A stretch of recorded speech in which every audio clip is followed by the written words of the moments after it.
What happened Shavuot by the Rebbe? There were a lot of farbrengens in a short amount of time. That's the answer. I'm asking myself, what can I tell you special about a particular Shavuot? I have memories, but nothing that I feel like is instructive, you know. But that's what Shavuot was. Shavuot by all the Rebbeim was a 2-day Yom Tov, and somehow around that Yom Tov there was so much Torah. By the Rebbe, I'm learning that my Morim from Tavshin Lamed Vav. That's the year that I'm learning. So you had a Maimer of Shabbos Mavarchim. You had a Maimer of Shabbos Rosh Chodesh. The Rebbe verbringt Erev Yom Tov. The Rebbe verbringt Motzei Yom Tov. And he usually verbringt the Shabbos after also. So in a span, depending on the arrangement of days, a span of 8 days, 10 days, you could have 5 Maimorim. That's how Shavuos was. By the earlier Rabbeim, it was even more. And by Rebbe also, this is something that people don't realize, that for the first 20 years of the Rebbe's Nesius, the Rebbe used to eat the Sudas upstairs in the apartment of the Alter Rebbetzin, the Frierdiker Rebbe's Rebbetzin. During that time, the Rebbe didn't go home for Sudas Yom Tov. After the Alter Rebbetzin passed away, the Rebbe would go home for Sudas Yom Tov. Once the Rebbe went home, he didn't come back to 770.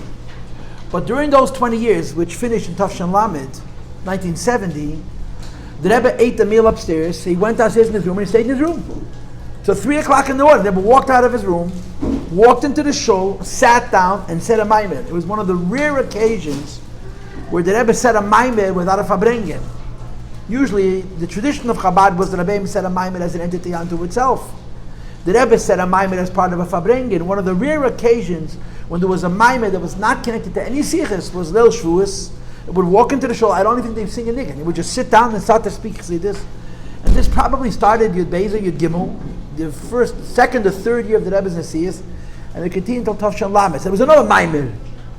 But by the other Rabbeim, Shavuos is 3 nights. Yeah.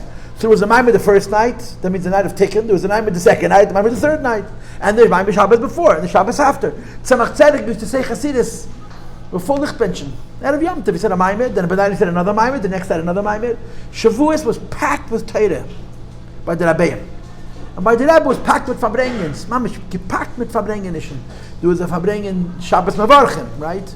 Then this year Shabbos is Erev Shavuos, right? Bringing Shabbos Mavarchim, there was a Farbrengen Erev Shavuos, was bringing Matzah Shavuos, was bringing the Shabbos after, and sometimes the Rebbe found an excuse to say another farbrengen still. There was a Yid whose name was Zalman Jaffe. He probably has grandchildren in this room. Zalman Jaffe's time to come to the Rebbe official was Shavuos. I remember him coming every Monday and Wednesday, Monday and Thursday. He was here all the time in my years, but for many years he was Shavuos. He was a Shavuos dicker. You know, Chassidim HaMolech Tzaitin used to identify themselves by the Yom Tov that they came to the Rebbe. One would say, Ich bin a Rosh Hashanah dikir, I'm a Rosh Hashanah dikir. Another one would say, Ich bin a Yom Kippur dikir, I'm a Yom Kippur, Ich bin a Simchas Torah dikir. And there were a lot of Chassidim, they're Yom Tov Shavuos. Zalman Jaffe, I don't know if it was his idea or was the Rebbe's idea, he came to the Rebbe Shavuos probably beginning from the early 60s.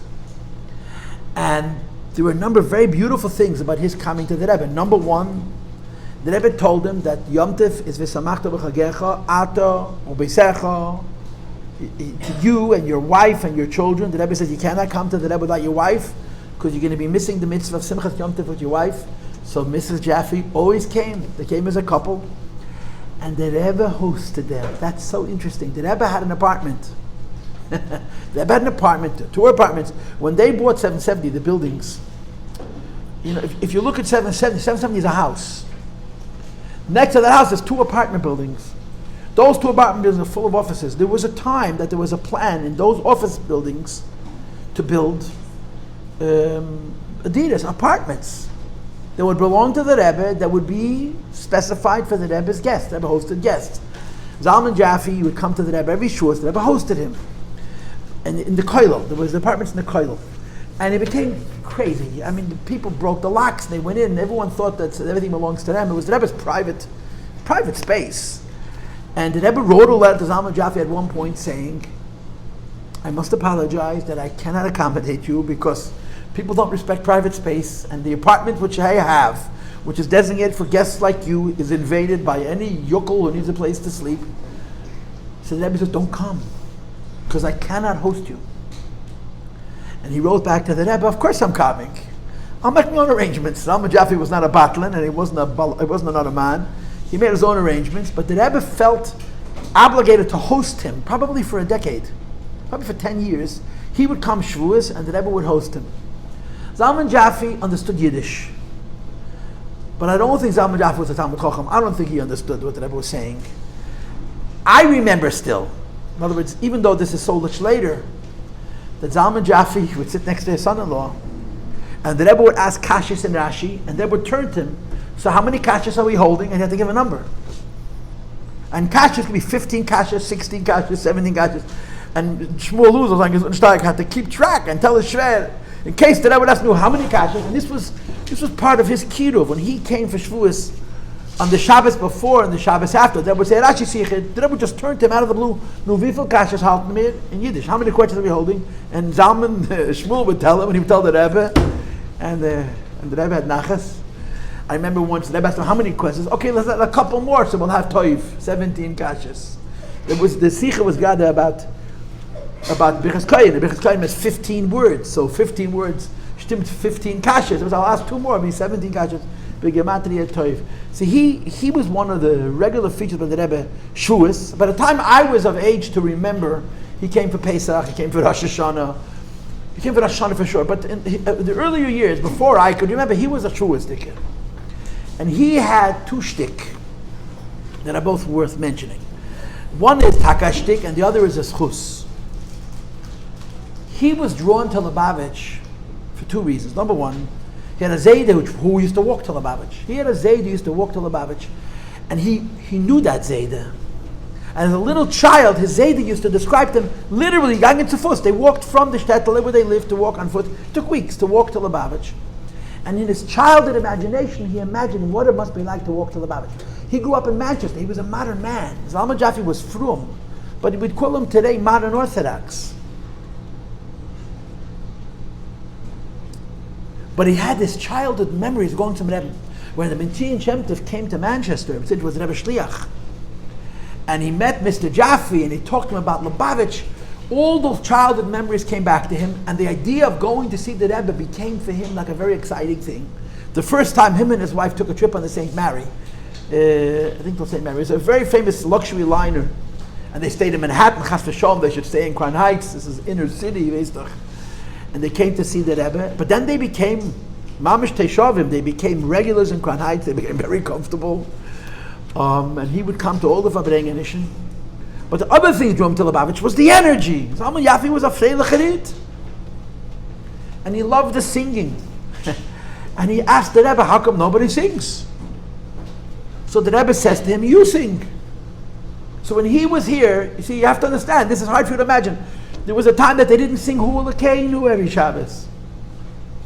There was a Fashetzach L'Chadeidi, for sure we never sang. Rachmanu L'Tzan, Hoylus did to sing L'Chadeidi. But Hu L'Keinu they didn't sing. Haderes V'Emunah, it was a big deal to get the Chazan to sing. So when Zalman was here, he would stand behind the Rebbe and he'd start to sing. And the whole shul would give him a I can't hear you. What was wrong with the I'm not going into it. It's Lubavitcher shtick. It's uptight, frigid Russian nervousness. If you don't understand this, you don't have those roots. I understand it. Some people can't bend. You know why? Because in the back of the shirt they have a stick that runs from the back of the neck till the place where you sit, and it keeps punished. It's a shtick. It's a mishagas. The Rebbe wanted we should sing, and it took years and years and years for people to start singing. The Russians were always angry that they were singing. It's so improper. It's so not. And the Rebbe was he came from Russia. They couldn't understand how a Russian guy could be so loose. They didn't understand it. So he would start to sing, and no one sang with him. And the Chaver would look at him like, you fool, you're singing about the Rebbe. It was just a serious place. Had one guy, I know this by the way, because I read his books, and I would encourage you to read it. If you want a very candid, realistic human experience of 770. Read My Encounter with the Rebbe. He printed 3 volumes already. My Encounter with the Rebbe. If you go online and Google My Encounter with the Rebbe, you can download the whole collection. I downloaded all of them till 1992 or 94, every single one. The Rebbe made him write it and publish it. And after Gimel Tammuz, his grandchildren published 3 volumes of My Encounter that goes probably through the mid-70s. They're wonderful reads, and they're so intimate.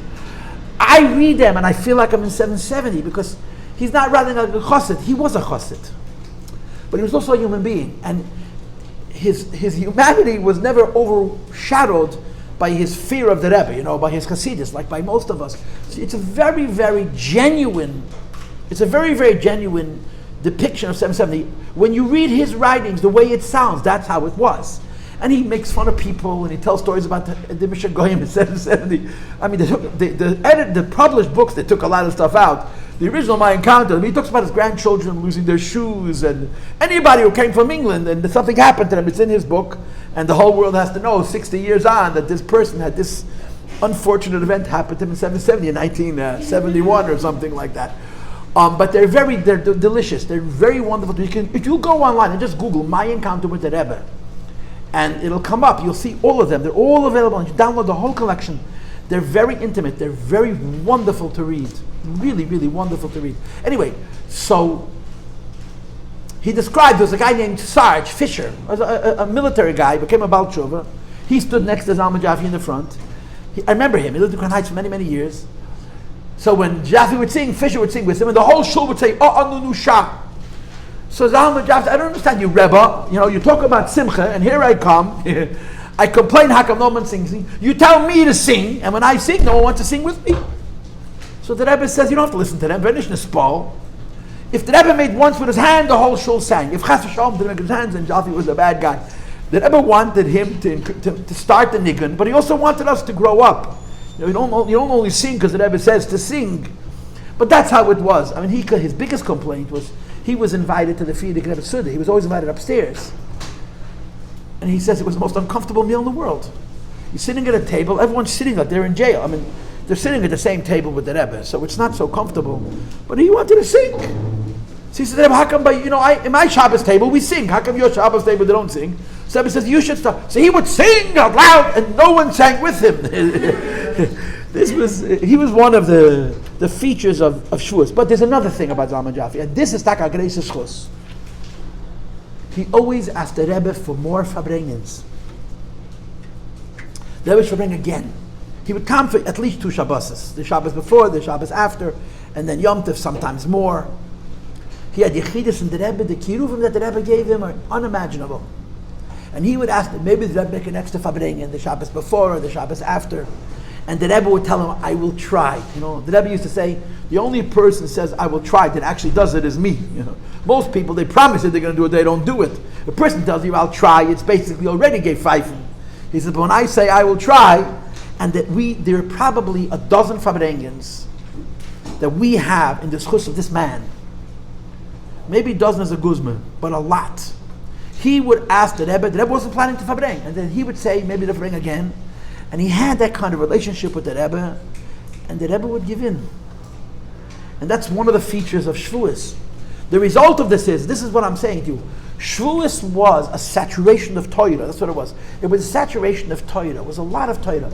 By the earlier Rebbeim, it was 4 or 5 Machon Chassidus, and by the Rebbe it also was, but it wasn't in 3 days. It was over a week or 10 days. If you count from Erev Chodesh Sivan until the Shabbos after Shavuos, you can have 5 farbrengens, which means 5 Machon, or even 6, depending on the year. It was gepackt mit Torah. The other feature of Shavuos was the Rabbonim, right? In Lubavitch, they used to call Shavuos Chag HaMatzos.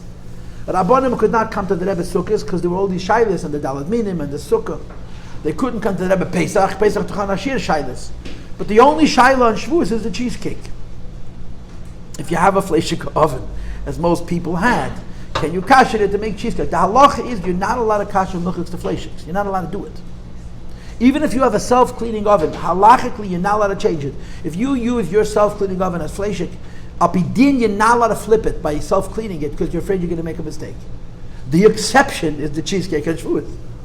You're allowed to kasha fleishik of them once a year, in a way that's it's malanetzutzis, it's a liban gamur, which is what self-cleaning is considered, even though some people are asking shahs on it.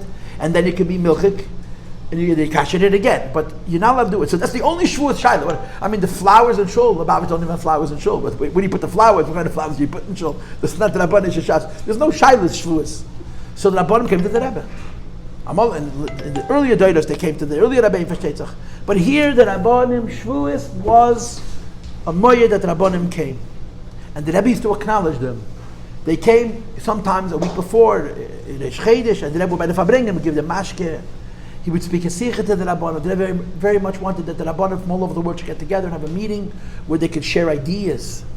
And the Rebbe would often make proposals for discussions for the Rabbanim. Rav Meir Hira, girls, I don't know how to tell this to you. It's the single most important job in the Jewish people. A Rebbe, of course, besides for that.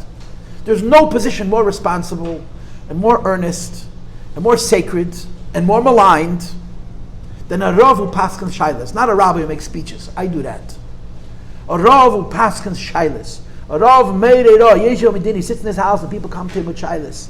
When you'll get married, you'll find out what shaylas means and how important the Rav is. A Rav has to be a Yerei Shamayim, a Rav has to be a Talmud Chacham, and a Rav has to be a nice person, has to be a mensch.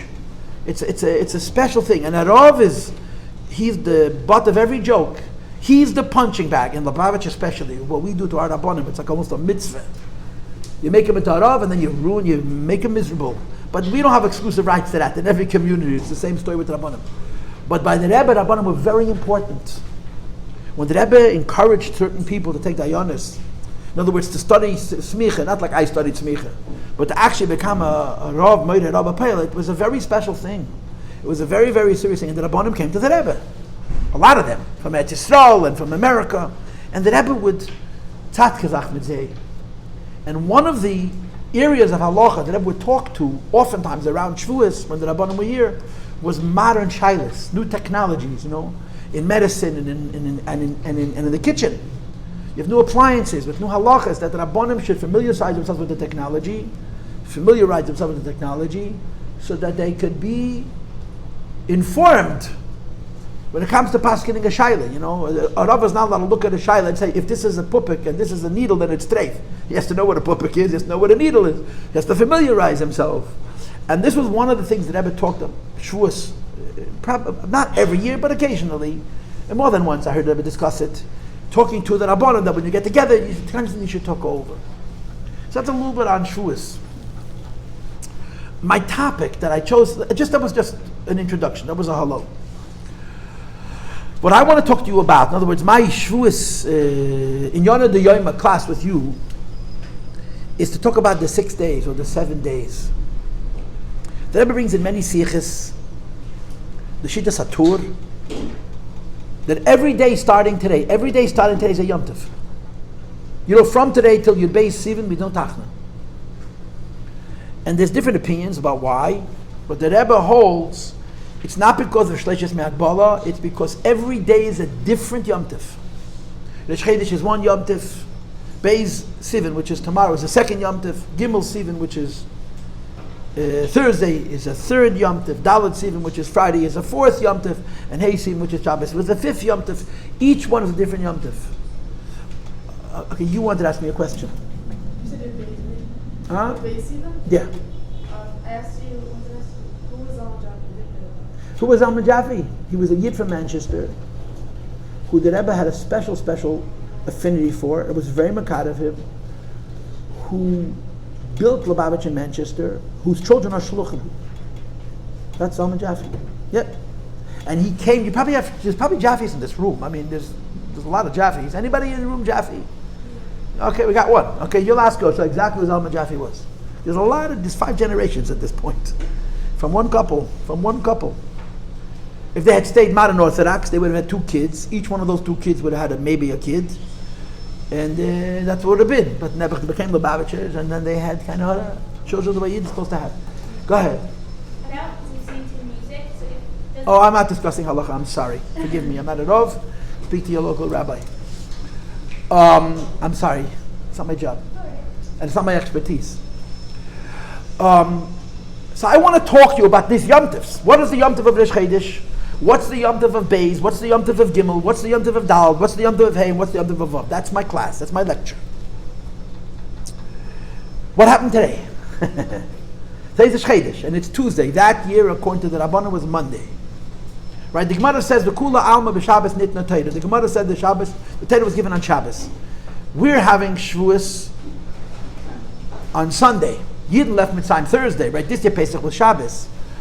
We have Shavuot on Sunday and Monday. But the Gemara says, B'kula Alma b'Shabbos Nitn the Torah. Everybody agrees the Torah was given on a Shabbos. There's a machlokes whether it was the 7th of Sivan, in which case they arrived on Sunday, or it was the 6th of Sivan, in which case they arrived on a Monday, and that's the shita that most people go with, because that's the shita of the Chachamim, of the Rebbe. Rabbi Yossi is the Das Yochid who says that it was Zion. What happened today? They traveled from Refidim to Sinai. They took a trip. The whole Jewish nation, several million people, had to pack up all their belongings and take a walk, come to a new location and park. They went from a place called Refidim to a place called Sinai, and it wasn't very far. It could have been as little as a kilometer, a mil, a very short walk. And they traveled from Refidim, they came to Sinai, and they all rested. And the Gemara says, you know what happened on that day? Nothing happened. Nothing. The expression of the Gemara is Loi Amalu V'Lamidi. Hashem didn't tell them anything because they were exhausted from their trip. Nothing happened.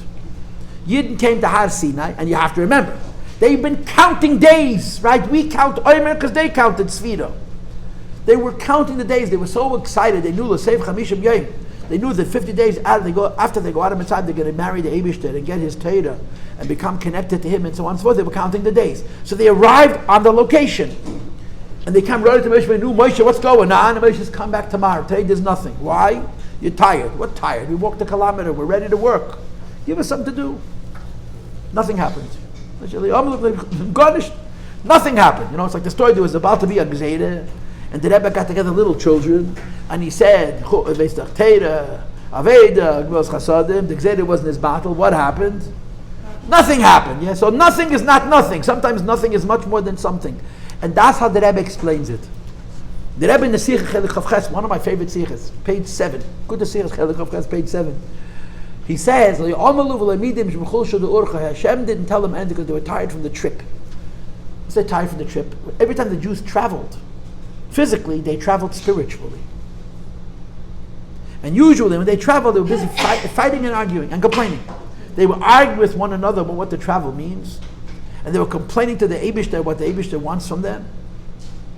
When they came to Har Sinai, there was no tarumis, they had no complaints to God, no machlokes, they had no differences with one another. They achieved Ki'ish Echad B'Leiv Echad, as one man with one heart. So the Rebbe says that journey was exhausting. To come to a place where finally Hashem tells them to move, and they're not complaining that Hashem is moving them too quick, and they're not arguing about what the meaning of the move is. That was what happened that day. The reason they were tired from the trip was not the walk. It was the pnimius dika avoida of coming to a place where they could all be happy about listening to the Eibishter, and they could all agree with one another about the meaning of what the Eibishter wants. And that's the pshat. He told them nothing. They were tired from taking the spiritual journey to the madrege of being ish echad b'leiv echad, as one man with one heart. But then the Rebbe says it deeper. That the meaning of the words Bishum Choshed Orcha means the journey of bittul. Choshed means weakness. So the Rebbe translates Choshed like the word bittul. They traveled on a road to bittul. And the Rebbe says when a person is in a state of bittul, you can't give him instructions. Because you give him instructions, they argue what does it mean? And how do you do it? You have 600,000 Jews, 600,000 opinions. So the Chosh Orcha means they journeyed to a place called the Bittul. They journeyed to a place where they were all submissive to HaKadosh Baruch Hu, and the Eibusha didn't tell them anything, because when you're in a state of Bittul, Hashem doesn't want to, quote, ruin it by them using their minds to understand what He means and what they should do with it, and so on and so forth. So the Chodesh Nisan, Sivan, which is today, is a Yom Tov. It's the Yom Tov of nothing. That's why it's the Yom, but there's the Yom Tov of nothing, which is more than something. It's the Yom Tov of Bittul. The Yidden became nothing, which is how they achieved Ki'ish Echad B'Leiv Echad, which was the first step, the preparation for Matan Torah. The Rebbe says, to be a Jew, you need two things. A, turn your brain off. B, turn your brain back on. Turn your brain off means that when it comes to the Eibush, it's Nasav and Ishma. Turn your brain back on after you accept. Now you need to understand, and you need to argue. If you and the guy next to you or the rabbi next to you disagrees, you tell him what you think. Because you have to understand, and you have to come to the truth, and you have to know how to practice, and so on. So the Rebbe says the Hachon of a Matan Torah involves both. Turning the brain off to have bittul, and turn the brain back on to use your mind to understand what the Eibishter wants. The first part of that preparation was today. So today is a Shchedish. We wouldn't say Tachlan anyway. But today is a Yom Tif.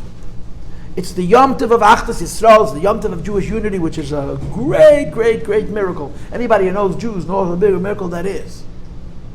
But the pnim is that miracle was that Yidden achieved the bittul. That's what happened today. Okay? Reish Chodesh Sivan. What's tomorrow? Tomorrow is Beis Sivan. Beis Sivan, you look at every calendar, it says Yom HaMiyuchas, the day of our Yichas. Okay, in plain, simple English, this is the day that we became the chosen people, or the hated people, and those two go together. Today is the Atav HaChatonu, tomorrow, Wednesday. Beis Sivan is the day that the Eibusha told us, you're going to be mine, special. I'm going to have a special relationship with you, different than other nations. The Jewish people are going to be chosen. And the technical history is as follows. According to Rashi, at least, I know that Ramban doesn't agree, but according to Rashi, at least, Moshe had a rule. He only went up to Hashem very early in the morning, after his coffee, before his morning coffee, he used to say. Moshe didn't go up during the day. If he went up and he came down, he didn't go up a second, he waited until the next morning. So the Chodesh Sivan, he didn't go up to the mountain because they arrived in the afternoon. The next morning, he climbed up to the top of the mountain, and he says to the Eibishter, I don't know how he addressed the Eibishter, but the Gemara says he didn't say hello, and the Eibishter was insulted. How come he has no derech eretz and he has no menschlichkeit? So Moshe Rabbeinu said, where I come from, a slave doesn't say good morning to his master. It's considered rude. So the Eibishter says to Moshe, you should tell me good morning. You tell me good morning. What's machte? And Moshe Rabbeinu tells him good morning, which is a whole, I gave him a bracha, which is a beautiful, beautiful story. But Moshe comes the second morning, and he doesn't say hello. He shows up, and he tells the Eibush, okay, so what? What's going to happen now?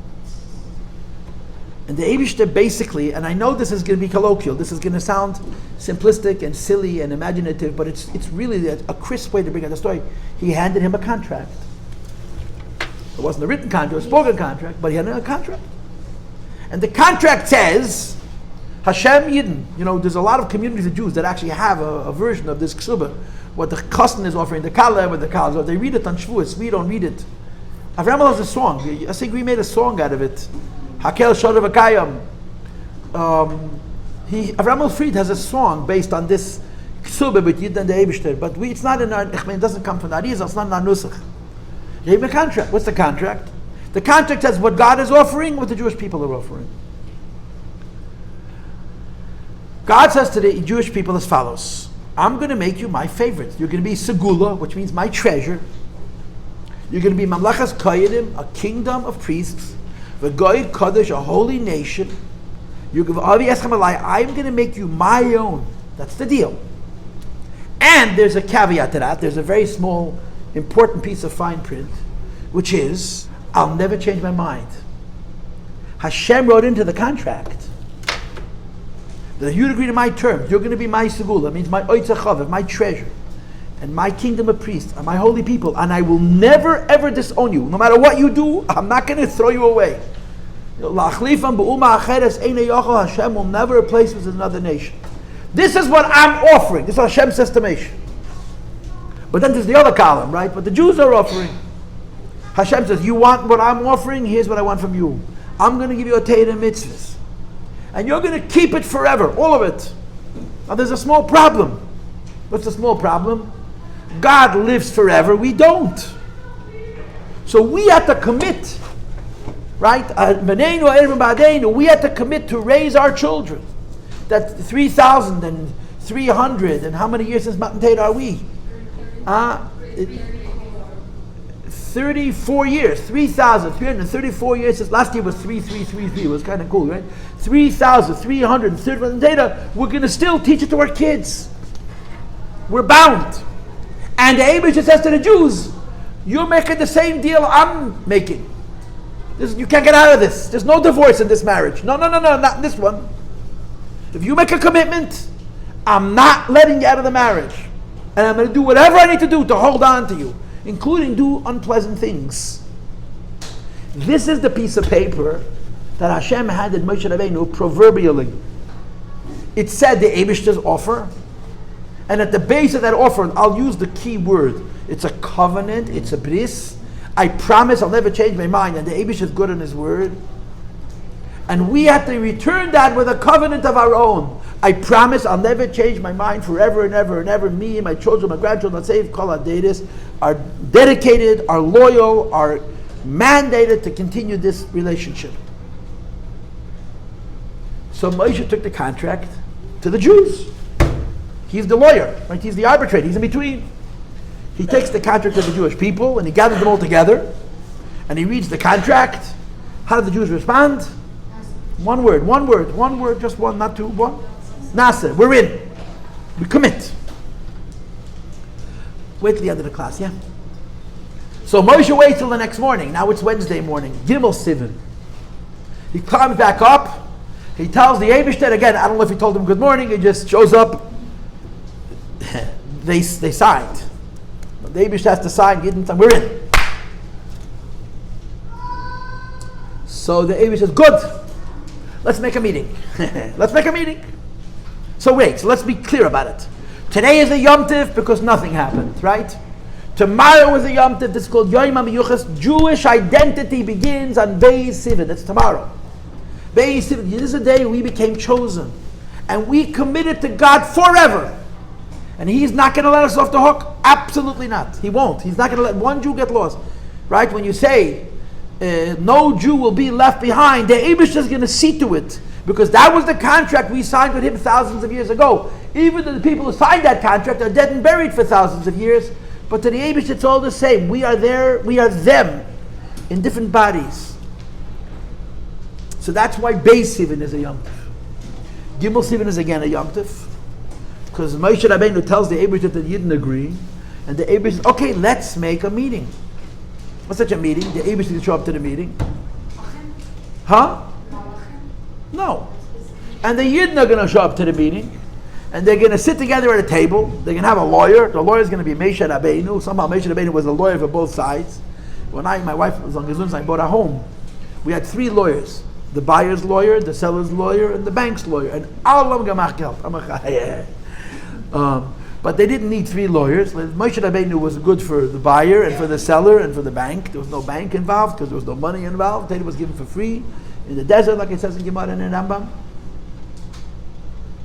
And Hashem make a meeting. So Moshe says to Eibush, so what's going to happen by the meeting? Hashem says to Moshe, here's going to happen by the meeting.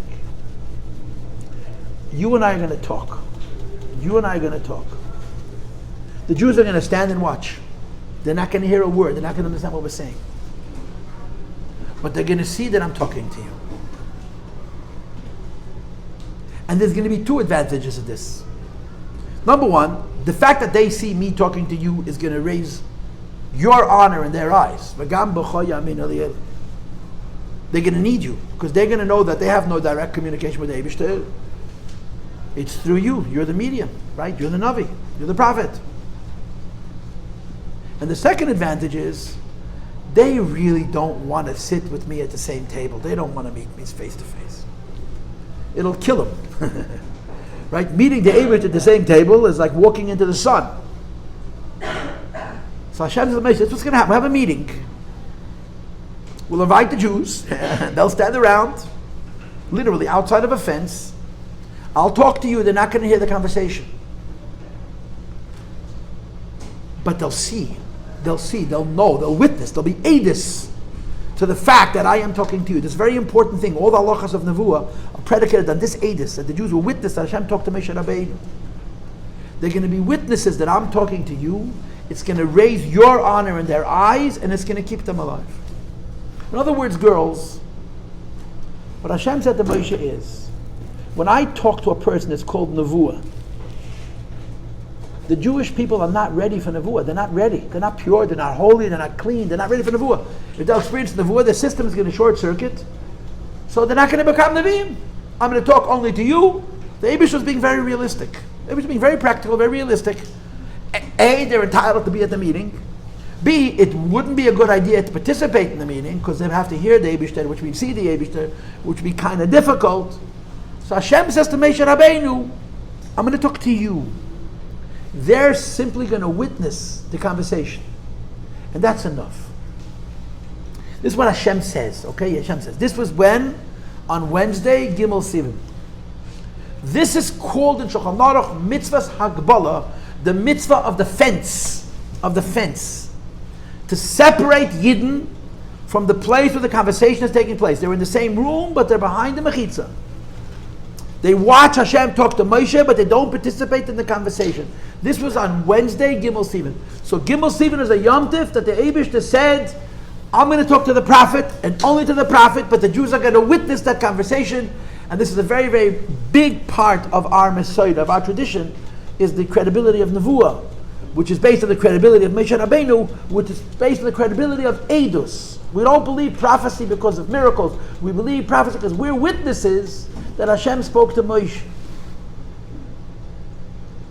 This is on Wednesday, Gimel Sivan. Okay, Moshe comes down the mountain. He gathered the Jewish people. He said, hey, Chavra, Sivan Abasi, on Thursday, there'll be a meeting. The Eibush is coming to the meeting, you're coming to the meeting, and I'm coming to the meeting. But here's the reality. You're not ready to speak to God. You're really not ready to speak to God. You're not. 50 days ago, 60 days ago, you were shaku and memtes shari tuma, you were immersed in all kinds of tuma, you're not ready to speak to the Eibush. So you'll watch.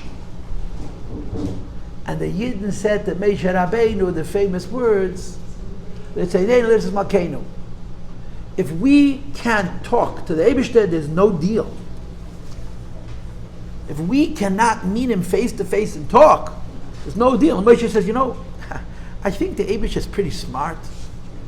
It was his idea. It wasn't my idea. It was his idea that you shouldn't participate in the meeting. Because you're not ready for this. And the Yidden say, whatever it costs, if we cannot meet the Eibush face to face, we're not going through it. And what's weird about it is Moshe knows that Hashem is right. But he's so proud of the Jewish people that they're going on a suicide mission. They're going to die to meet God. He thinks that's kind of cool. So Moshe knows that this is a bad idea. But he's so excited about this bad idea, he runs up the following morning, which is now Thursday, Dalet Sivan, and he records that Eibush. They don't like the terms. If they're signing a contract with you, you and them are going to talk direct. I'll be there, and I'll be the mashgiach to meeting on the premises, but you have to talk to them. And the Eibush says to Moshe, you're going to live to regret this. But fine. They want it, they can have it. And it's called mitzvahs prisha. That's what Dalet Sivan is called. If Gimel Sivan is called mitzvahs hagbala, putting up fences, keeping Yidden away, Dalet mitzvah should make yourself holy. You know how long it takes to become a Navi, girls? Take a wild guess. How long does it take to become a Navi in this? A lifetime! The Jews got 48 hours. You imagine that? 48 hours. Oh, men, women, and children. Not just the Rosh Yeshivas and the Grace of Tzaddikim. Every one of them. 48 hours, including the 8 of Rav. 48 hours. Make yourself holy, become a Navi. In Chumash it says, I'll take you Elisha. But they had to do some serious soul searching. 48 hours to be a prophet. And of course we all know how that story ended. Okay, so now they're very busy. They're going to mikveh and they're studying Zohar and they're doing Iskafia and they're fasting and they're doing tshuva and they're apologizing for all their chesredos and they're correcting their midas. They got 48 hours to be ready to become a Navi. It takes a lifetime, and then 48 hours. Anyway, the next day is Friday. It's Hay Sivan, and the Yidden are busy with Saka Matani, so the Yidden are very busy with their prishus, and Moshe interrupts them. And Moshe does something very, very, very important. Friday, Hay Sivan, all the Jewish people became Gedim. They were converted. How do you convert? How do you become a Ged Tzedek? Number one, you have to have a bris milah if you're male. Number two, you have to go to the mikveh. Number three, you have to accept mitzvahs. And number four, you have to bring a korban. The bris milah they did because they couldn't call b'nei chalecha, but can't korban pesach if you have no bris. So the bris was out of the way. The bris milah was not a problem, except for the few babies that were born in a couple of weeks between Lef and Simon. Now, Moshe brings a korban, and he sprinkles the blood of the Jewish people. And the Gemara says that Rashi brings it, Ein hazoyev litfila, you never sprinkle blood on a person in the Beis Hamikdash unless he went to the mikveh first. So the whole Jewish nation, they are hanging a table from the mikveh. And Moshe Rabbeinu reads what's called Sefer HaBris. There's an argument what Sefer HaBris is. Some people say it's the contract. And now the Yidden say Nasa v'nishma. Not Nasa, Nasa v'nishma. So in the middle of the 48 hours of their being so holy and busy doing tshuva and trying to make up for a lifetime of being shaku and avodah zarah to get ready to become a Navi Emes, Moshe interrupts them and he is megayah them. He collectively converts them, and their Kabbalah mitzvahs, they're committing to do mitzvahs called Nasa v'nishma. Sure. Friday night, what do the Jews do? But they were done already. They did 36 hours of this holy stuff and they were finished. Yeah, they were exhausted. So the Rebbe says, really? That's why they went to sleep? That's silly. If they knew, as I'm dramatizing it for you, they had 48 hours to become Nevi'im, they wouldn't have slept that night. But they made a cheshbon that it says in Chazal that when a person sleeps, the soul goes up to Gan Eden and it draws life. And they thought they're better off asleep. Let the neshama go to Gan Eden. And in Gan Eden they're going to learn the whole Torah and they're going to experience all kinds of godliness. The neshama in Gan Eden will accomplish much more while they sleep than they can accomplish consciously. And by the way, there's an argument to be made that because it was before Matan Torah, they were right. It's only we're after Matan Torah, that's where we stay up and learn the Torah, but they didn't have the Torah yet. So they may have been correct in their assessment and their judgment that tonight, sleep.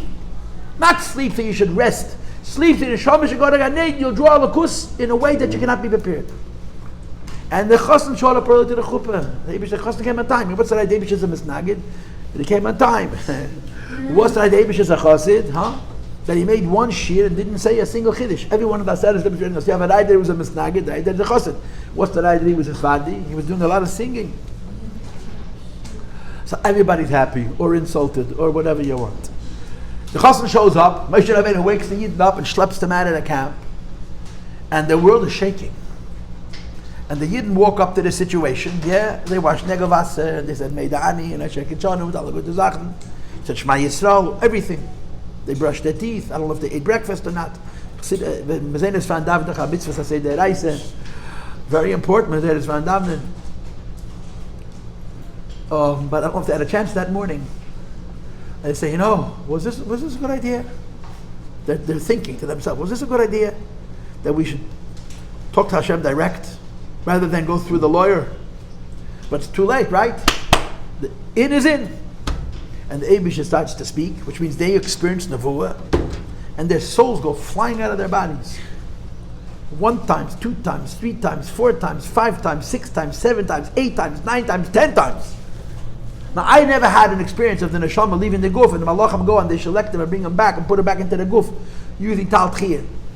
But after 10 times, the Jews said to Moshe, you know what? Let's go back to plan A. You be the prophet. You be the prophet. We'll go home and live a life. You'll tell us what God says, and we'll believe you. So the Chumash says what? That Moshe was so disappointed. Moshe, is a pasuk in Chumash. Mi yitin kol ha'mashem neviim. I love for every Jew to be a prophet. Moshe wasn't afraid that he's going to lose his position of all Yidden neviim. He was delighted by the idea. He knew it was crazy, but he was excited at the same time. And then when the Yidden quit, because why they quit? Because they died. So you die, but you're going to give up on the Nevuah because you're going to die. So Hashem says to Moshe Rabbeinu, Heitiv was asher dibeinu. They're right. But the way it's understood, the words Heitiv means double meaning. They were right to ask to be Nevi'im when they got to Aseret HaDibris. And they're right that the rest of the Torah, they should get through you. Both were right. The decision of the Tzeinenu Linas as Malkeinu was the correct one. And the decision to say it's enough, Shuvu lachem la'aleichem, go live normal lives. And the Va'ata Pei Amedi Modi, Moshe Rabbeinu was going to stand Klayachim with Nebuchadnezzar and Yidden to bring to us Dvar Havayah. They were right to want to speak to me directly to the Senes HaDibris, and they're right that the rest of the Torah they're going to get from you. And that's why each day is a Yom Tif. It's a different Yom Tif. Right? It's the day of nothing. It's the day of Yichus. It's a day of fences. It's a day of holiness. It's a day of Gerus. And a day of Matan Torah. 6 days, 6 Yom Tov. Okay, Kabbalah, Satira, Besimcha, B'Pnimis.